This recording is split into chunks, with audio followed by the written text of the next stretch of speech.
നിലമ്പൂർ പാട്ടുത്സവ നഗരിക്ക് സമീപം വൻ തീപിടുത്തം. പാട്ടുത്സവ ടൂറിസം ഫെസ്റ്റിന്റെ ഭാഗമായി വാഹന പാർക്കിങ്ങിനായി ഒരുക്കിയ സ്ഥലത്ത് കൂട്ടിയിട്ടിരുന്ന മാലിന്യങ്ങൾക്കാണ് തീപിടിച്ചത്. ഇന്ന് രാവിലെ 11:30-യോടെയാണ് സംഭവം. പാട്ടുത്സവ സ്റ്റേജിന് തൊട്ടടുത്തുള്ള പ്രദേശത്താണ് തീ പടർന്നത് എന്നത് ആശങ്ക പരത്തി. വിവരമറിഞ്ഞ് ഉടൻ തന്നെ നിലമ്പൂർ അഗ്നിരക്ഷാ യൂണിറ്റ് സ്ഥലത്തെത്തി രക്ഷാപ്രവർത്തനം ആരംഭിച്ചു. സ്റ്റേഷൻ ഓഫീസർ ബാബുരാജിന്റെ നേതൃത്വത്തിലുള്ള സംഘമാണ് തീയണയ്ക്കാൻ നേതൃത്വം നൽകിയത്. മാലിന്യക്കൂനക്ക് ആരെങ്കിലും മനഃപൂർവ്വം തീയിട്ടതാകാനാണ് സാധ്യതയെന്ന് സംശയിക്കുന്നു. ശക്തമായ കാറ്റും ഉണങ്ങിയ മാലിന്യങ്ങളും ഉണ്ടായിരുന്നിട്ടും അഗ്നിശമന സേനയുടെ സമയോചിതമായ ഇടപെടൽ മൂലം തീ സമീപത്തെ വീടുകളിലേക്ക് പടരുന്നത് തടയാനായി. നിലവിൽ സ്ഥിതിഗതികൾ നിയന്ത്രണ വിധേയമാണ്.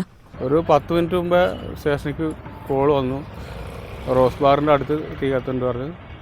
ആ സമയത്ത് തന്നെ ഞങ്ങൾ വാഹനടുത്ത് അടുത്തേക്ക് വന്നു. എന്നപ്പോൾ അവിടെ വേസ്റ്റ് ആരോ കത്തിച്ചാൽ തോന്നുന്നു.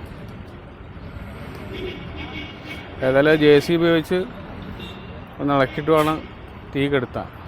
ജനസാന്ദ്രതയുള്ള ഉത്സവ നഗരിയിൽ ഉണ്ടായ ഈ അപകടം അധികൃതരെയും നാട്ടുകാരെയും ഒരുപോലെ പരിഭ്രാന്തിയിലാഴ്ത്തിയിരുന്നു. ഈ ചാനൽ ന്യൂസ്, നിലമ്പൂർ.